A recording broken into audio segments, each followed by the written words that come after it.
Aujourd'hui, mon immersion sera dans l'univers de l'adoption et plus en particulier de l'adoption interculturelle. Pour cela, j'ai été à la rencontre de deux frères d'origine congolaise, Junior Mousambou et Miki Gwakaza, qui ont été adoptés par une famille européenne. Nous allons découvrir quelle a été leur expérience. Et si on parle de la différence de couleur, moi quand j'ai vu ces deux personnes venir à Florène et annoncer que ça allait être mes parents, j'ai pas vu la couleur, j'ai vu deux personnes qui allaient me donner de l'amour. Et surtout, quel impact cela a-t-il encore aujourd'hui sur leur vie d'adulte? Maman nous a fait une fois la remarque, maman Mireille. Elle dit plus tard, oui, je préférais que vous soyez avec votre copine soit blanche. Elle a dit ça? Il y a encore beaucoup de questions ici à l'intérieur, dans le cœur, beaucoup de questions qu'on se pose à nous-mêmes et qu'on aimerait bien encore poser à maman Régine et à d'autres membres de la famille. J'ai aussi rencontré Monsieur Laurent Sterks, attaché juriste à la direction de l'adoption au sein de l'administration de l'aide à la jeunesse du ministère de la Fédération Wallonie-Bruxelles. Ce service s'occupe de l'encadrement des procédures d'adoption en Belgique et à l'étranger. Là, ces autorités doivent garantir que l'enfant est bien adoptable. Donc, est-ce qu'il est bien orphelin ou est-ce qu'il a été abandonné? Est-ce qu'il n'est pas pris en charge par quelqu'un de la famille sur place?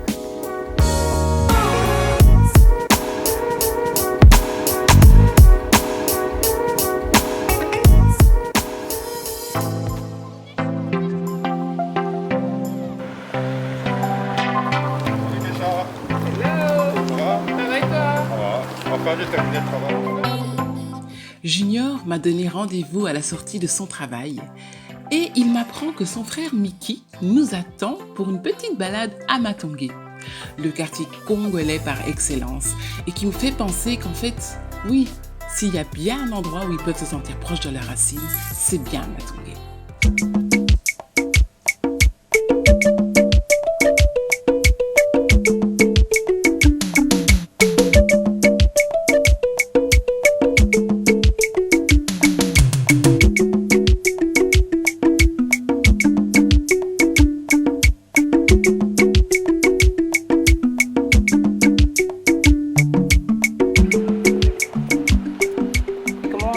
Votre expérience, vous, avec l'adoption?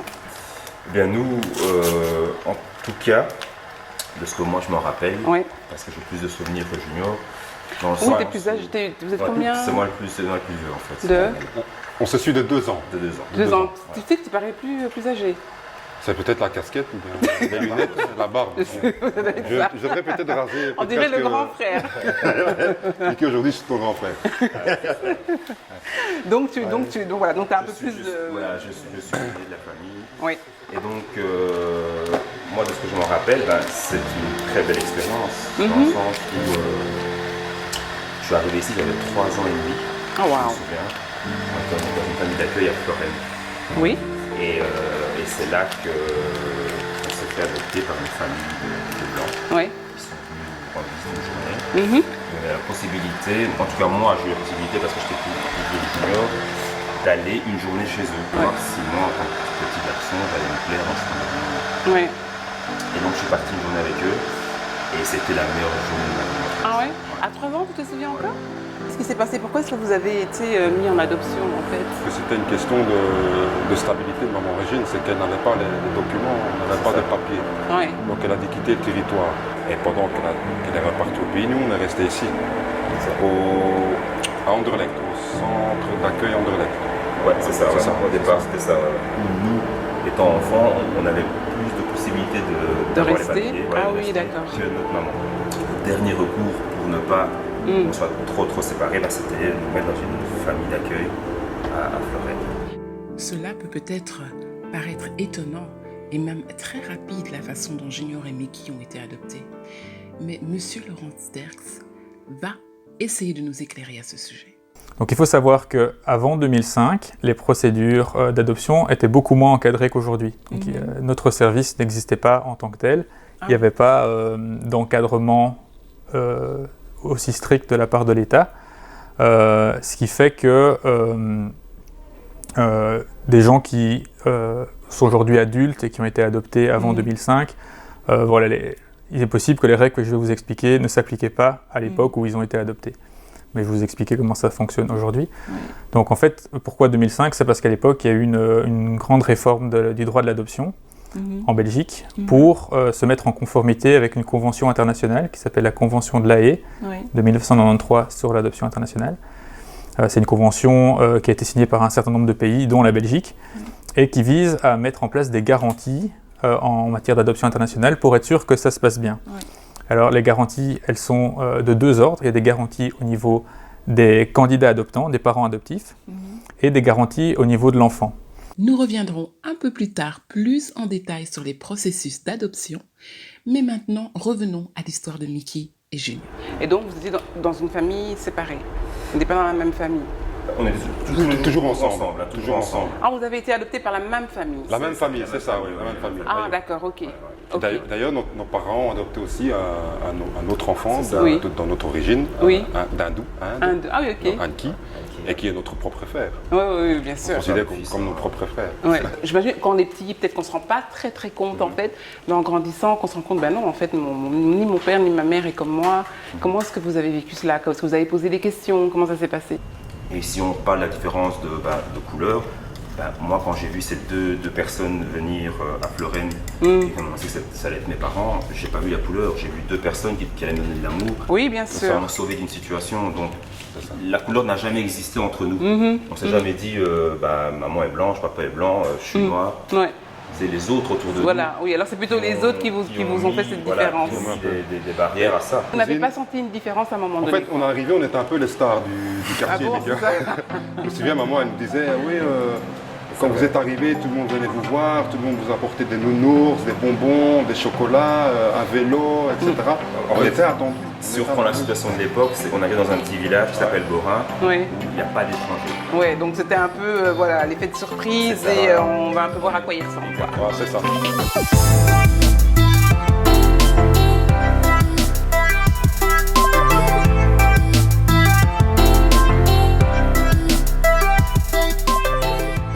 tout cas, vous n'avez jamais ressenti, on ne fait pas trop partie de cette famille où on nous rejette, etc. Ça a été que... Comme je te dis, le premier jour où moi j'ai eu la possibilité d'aller voir en repérage ma nouvelle famille, eh bien, déjà à partir de là, j'ai vraiment senti ce côté amour, il y aura de l'amour. D'ailleurs, j'ai encore ce souvenir où quand je dois quitter cette journée, je suis dans la voiture et c'est mon futur grand-père qui me chercher et qui me ramène. Et je fais des pieds et des mains pour rester. Ah oui. Pourquoi mais mes pleurs montraient que je voulais pas retourner à la famille. Voilà, mais que tu étais bien là-bas.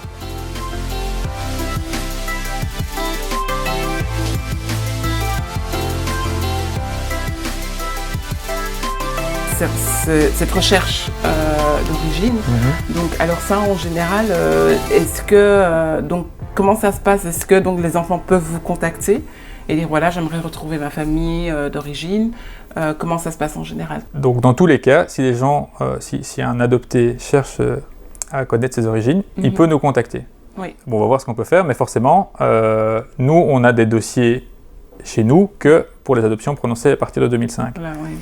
Si c'est une adoption qui a été prononcée avant, on peut tenter d'aider la personne quand même en activant notre réseau. Donc, il y a, par exemple, dans les organismes d'adoption, il y a des organismes qui étaient déjà actifs avant 2005. On va rediriger la personne vers l'organisme en disant peut-être qu'elle a encore des infos. Si la personne a plutôt une info sur le pays, on va voir si via notre réseau, on n'a pas des contacts avec les autorités de ce pays pour voir si eux-mêmes ont des archives. Donc, il y a moyen de faire des choses. Au niveau de la confidentialité, il faut savoir qu'en Belgique, l'accouchement sous X, ça n'existe pas. De même que l'adoption sous X. En Belgique, c'est pas possible. Donc, quand un enfant naît, il a au minimum le nom de sa mère. Et en plus de son père, si le père l'a reconnu. Et donc, partant de ce principe-là, en fait, l'enfant adopté en Belgique, il pourra toujours connaître au moins le nom de sa mère le jour où il va demander son acte de naissance à la commune. Donc, pour la Belgique, il n'y a pas de confidentialité au niveau de l'adoption. Ce qui fait que si on dispose d'un dossier et que l'adopté veut le consulter, il a le droit. Mais alors, comment cela s'est passé pour Junior et Mickey? Nous, en fait, ce qu'il y a, c'est qu'on a eu l'avantage dans cette adoption, que nos parents adoptifs nous ont toujours laissé la possibilité à notre maman Régine de venir nous visiter. Elle venait une fois par mois. Oui, donc quand elle a reçu les documents, c'est ça. Et ça fait combien de temps ça? Il y a eu quelques années avant qu'elle puisse venir nous visiter entre 2 et 3 fois par an, tu vois. Parce qu'elle venait nous apporter toutes sortes de choses et elle nous faisait des plats typiques de chez nous, elle nous faisait nos cheveux, elle montrait en fait toute la culture qu'elle pouvait nous montrer à cet âge-là, parce qu'on était aussi petits, donc voilà, on voyait, on était habitués. Donc alors justement, vos racines africaines, comment est-ce que vous avez été attirés par les racines africaines, ou bien vous vous êtes dit, bon ben voilà, moi... Voilà, je suis ce que je suis, je ne me sens pas particulièrement attirée par les racines africaines. Ok, je sais que je suis black, mais j'ai été de façon éduquée. Voilà. Comment vous situez-vous par rapport à ça? Oui, les racines africaines, moi je l'ai toujours dit, ce qui me manque toujours aujourd'hui, c'est la fainéantise de ma part, certainement parce que j'aurais pu faire le pas, c'est ma langue. Parce qu'en arrivant, c'est ça. En arrivant à tout petit, surtout que tu parlais déjà, tu comprenais en tout cas déjà, j'imagine. Et c'est perdu de plus en plus parce que j'avais aucun référent. Junior était trop petit pour qu'on puisse parler ensemble. Il y a des cours, hein. Il y a encore temps, il y a des cours. Je danse d'ailleurs au Kumba. Il y a des cours de Swahili, Lingala le mercredi soir ou le vendredi soir. C'est à la naissance de Lénie que ça a été un peu le déclic. Le déclic par rapport à quoi? C'est là que je me suis dit, bon, Lénie, voilà, j'ai un enfant, Lénie est métisse, donc il faut qu'il sache d'où il vient. Et ça m'a poussé justement à rechercher mes racines. Est-ce que ton fils, parfois, te pose des questions sur tes origines, ou etc. Est-ce qu'il a envie de savoir? Il danse avec moi en tout cas. Il danse avec moi. D'ailleurs, tu sens qu'il a les racines africaines. Il danse très bien. Il a un rythme musical quand il joue du tambour. C'est impressionnant. C'est impressionnant. Et je peux vous demander par rapport aux femmes? Pour ma part, en fait, vu qu'on a grandi dans un monde de blanc toute ma vie, en fait, ma première copine, c'était du côté de Borin. Ce qu'il y a, c'est qu'on était tellement, en tout cas pour ma part, j'étais tellement ancré dans ce système de filles blanches, vu que j'ai grandi là-dedans et ma première copine était blanche. Maintenant, je ne donne pas la possibilité à l'autre de toute manière, et je suis sorti avec des femmes aussi africaines, et ça s'est bien passé dans l'ensemble. Mais voilà, ça n'a pas duré, je n'ai pas trouvé la bonne non plus. Oui, bien sûr, bien sûr. Mais t'as pas eu de frein en tout cas. Non, voilà. Moi j'en connais beaucoup qui se refusent ou alors qui n'acceptent pas le fait de se mettre avec une femme africaine, parce que la femme africaine n'est pas comme la femme blanche. Et heureusement d'ailleurs, qu'on est différents. Exactement. Et donc du coup, ça leur fait un peu peur, ce côté un peu plus rentre dedans, plus... Or qu'ils ont eu des sœurs et des mamans africaines. C'est ça qui est bizarre. Est-ce que c'est peut-être l'apologie du fait que, vu que j'ai vécu avec des femmes noires, je sais comme le caractère. Oui, voilà, je sais à quoi m'attendre. Voilà, c'est ça. Voilà, je vais peut-être trouver une femme africaine et ça va être l'image de ma mère ou de ma sœur. Maman nous a fait une fois la remarque, maman Mireille. Elle dit plus tard, oui, je préférais que vous soyez avec votre copine soit blanche. Elle a dit ça? Maman Mireille, c'est votre maman adoptive. Parce que maman, elle trouve que les femmes africaines ont du caractère. Ouais. Caractère. Ce qui est vrai, ce qui n'est pas faux. Elle connaît mon caractère. J'ai hérité son caractère. Elle a vraiment le caractère d'une femme africaine. Maman Mireille. On a vraiment le caractère de notre famille adoptive. On est assez carré, on n'est pas rectangle d'ailleurs. On n'aime pas être en retard. Les blagues de Borin. Ouais. Donc vous avez 3 sœurs. 4 sœurs. 4 sœurs. Une grande sœur que nous. D'accord. Et comment ça se passe la relation alors avec vos sœurs? Est-ce que vous arrivez à créer une atmosphère normale, ou bien vous avez toujours l'impression qu'il y a... On en parlait encore la dernière fois, il y a une semaine. C'est difficile. C'est pas difficile, mais il n'y a pas Mais c'est deux univers différents. Nous, on a grandi quelque part sans elle et elle sans nous. Oui. Et donc du coup, moi, je ne les comprends pas tout le temps, elle ne comprend pas tout le temps qui je suis non plus. Oui, on va avoir des comportements que moi j'ai, qui sont les miens. Et elles, qui sont des filles de la ville, qui ont toujours grandi en ville, et qui ont toujours traîné dans une atmosphère africaine, donc, avec des codes que moi je ne connais pas spécialement, tu vois. Mais voilà, on arrive quand même à se voir, à se parler, à organiser des dîners, des trucs comme ça, oui. Des Noëls où on fait ensemble, des autres rencontres. Elle nous présente leurs copains, voilà. Il y a quand même quelque chose, quoi. Voilà. Frères, sœurs de partage. Mais ça fait combien de temps alors maintenant que vous avez renoué avec vos sœurs et votre maman, ça fait Depuis l'âge de 16 ans, j'en ai 35, donc... ah oui, donc quand même, quoi. Oui. Dans votre avenir, est-ce que vous voyez l'Afrique d'une manière ou d'une autre, je ne sais pas? Je pense que par la suite, l'Afrique sera un endroit où j'aimerais vraiment y faire quelque chose. Et d'ailleurs, dans le projet Junior, on va y retourner. Et donc, ce sera la première fois après. Ah, tu y vas aussi alors? Ah, d'accord, ok. En fait, alors. on arrive ensemble et on repart ensemble. D'accord. Ah, on ne sait pas, vous allez peut-être rester, vous allez dire non, mais c'est trop bien ici. Tu vois, c'est ça que j'attends de ce voyage, de voir qu'est-ce qui va ressortir de tout ça intérieurement. Voilà. Est-ce que vous allez retourner là? Oui, je pense parce que c'est logique. On va faire des codes bien spécifiques. Voilà, c'est ça. Et peut-être que là, il va y avoir des flashbacks, on ne sait pas, la mémoire. Il y a une préparation, on va aller à un tel endroit où Maman Régine disait que tu allais sur le marché et tu mangeais une glace ici. Voilà, Maman Régine nous a expliqué un peu. Mais en fait, vous allez avec Maman Régine ou pas? Oui. Aussi, hein? Oui. C'est obligé, c'est notre repère. C'est notre repère. Sans elle, le voyage n'a aucun sens. Oui, c'est ça, en fait, c'est ça. Ce retour au pays pour Junior et Mickey fera partie d'un documentaire réalisé par l'ASBL Retour aux sources. Ce documentaire va en fait parler du parcours justement de Junior qui, en tant qu'enfant adopté, aimerait retrouver ses racines. Le réalisateur de ce documentaire, Laurence Debris, est en ce moment à Kinshasa et nous avons décidé de l'appeler juste pour comprendre un peu le processus du documentaire. Pourquoi est-ce qu'il a accepté de faire ce documentaire et surtout, qu'est-ce qui attend Junior et Mickey à Kinshasa? Comment est-ce que toi, tu as été impliqué dans ce projet? Junior a contacté il y a 3 ans pour que je l'aide à faire un documentaire sur la bonne nouvelle, les retrouvailles avec sa maman biologique et son désir de retourner aux sources ici à Kinshasa. Parce qu'il est né à Kinshasa, il y avait 2 ans.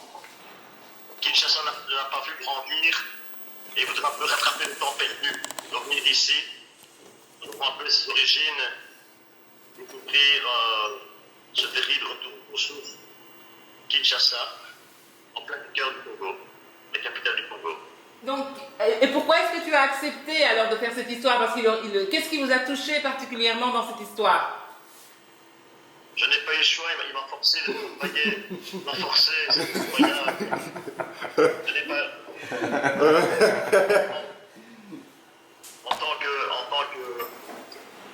En tant qu'ex-enseignant, en tant que passionné du Congo, je peux confirmer à plus de 300%.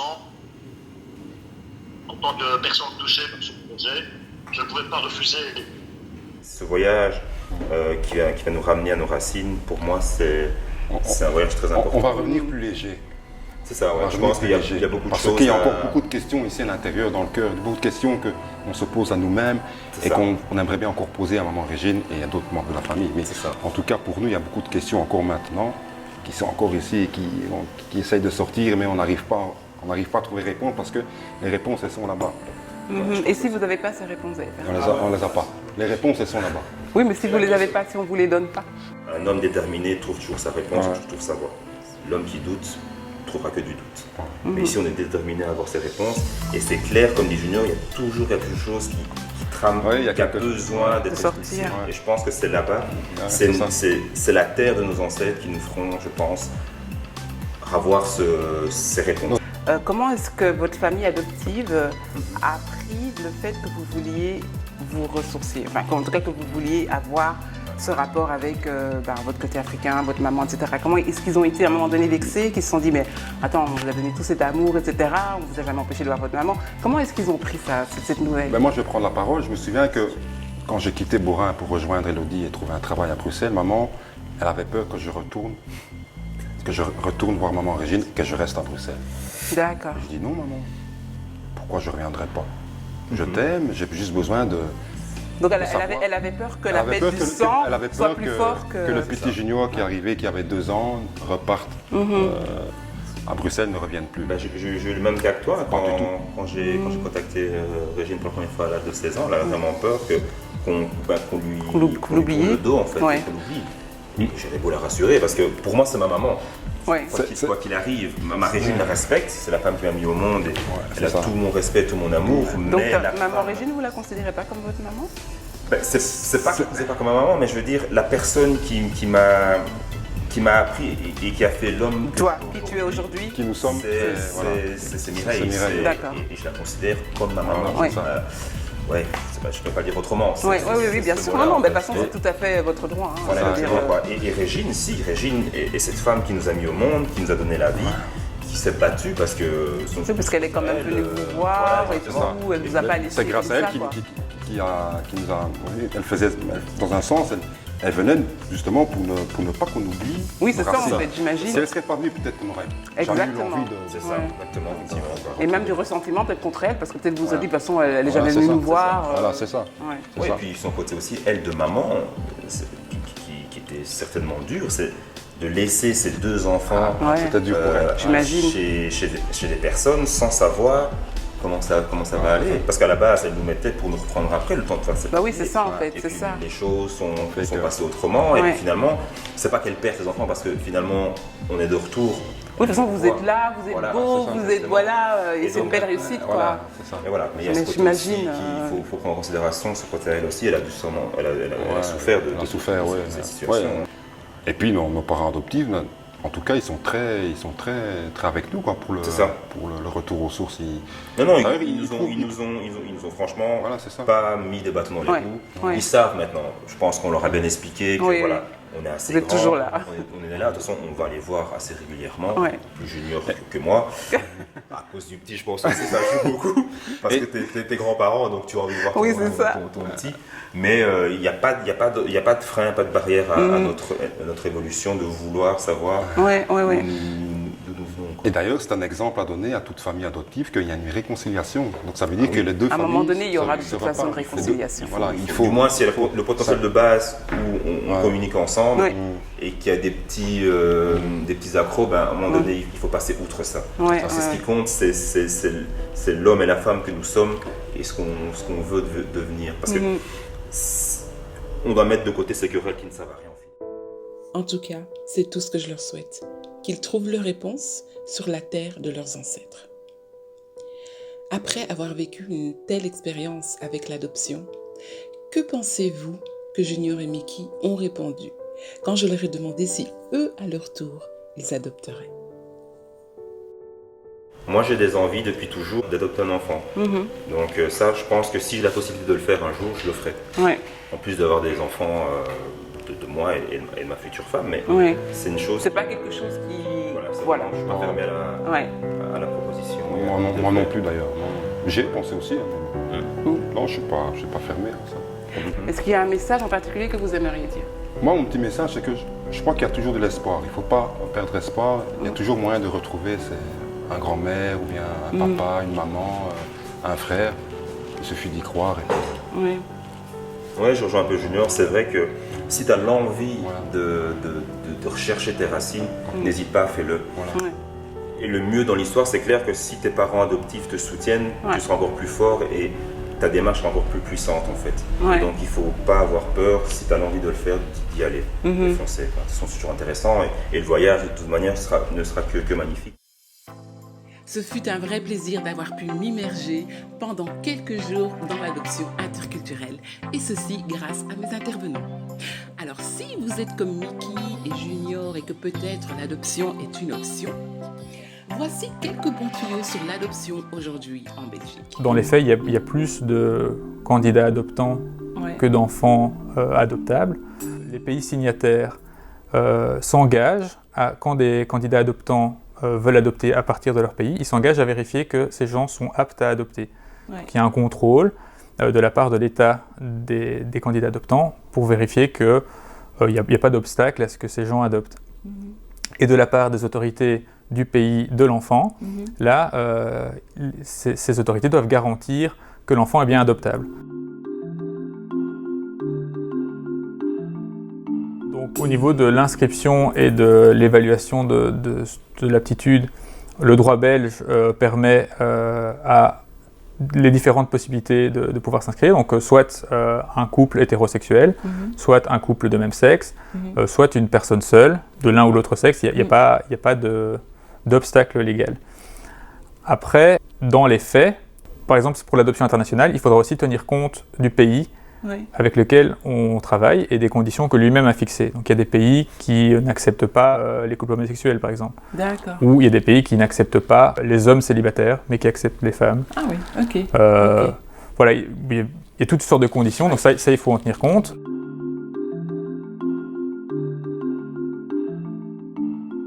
Quand les gens veulent adopter à partir de la Belgique, que ce soit un enfant qui se trouve en Belgique ou un enfant qui se trouve à l'étranger. Donc la première étape que tous les candidats doivent passer, c'est se préparer.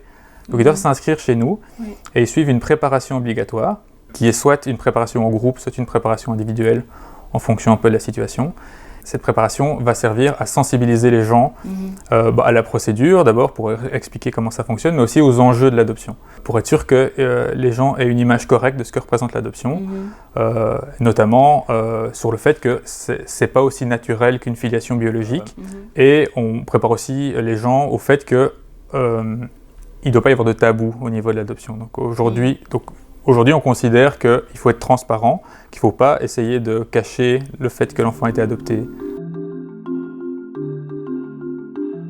Si c'est une adoption que nous on appelle extra-familiale, donc c'est des gens qui souhaitent adopter mais qui ne connaissent pas encore l'enfant qui veulent adopter, mais dans ce cas-là, ils ne choisissent pas. Donc, s'ils décident d'adopter en Belgique, ils ne peuvent pas choisir quel enfant ils veulent adopter. Et nous on exige qu'il soit ouvert au minimum un enfant de 0 à 3 ans. Oui. Donc au-delà de 3 ans, ça devient des situations plus spécifiques. Ils ne peuvent pas choisir de sexe non plus. Ah oui. Ils ne peuvent pas dire « Ah non, moi je voudrais absolument une petite fille ». Et ils ne peuvent évidemment pas choisir l'origine, la couleur de peau de l'enfant. Vous trouverez bien sûr toutes ces informations et bien plus encore sur leur site www.adoption.be. Et moi, je vous dis au revoir.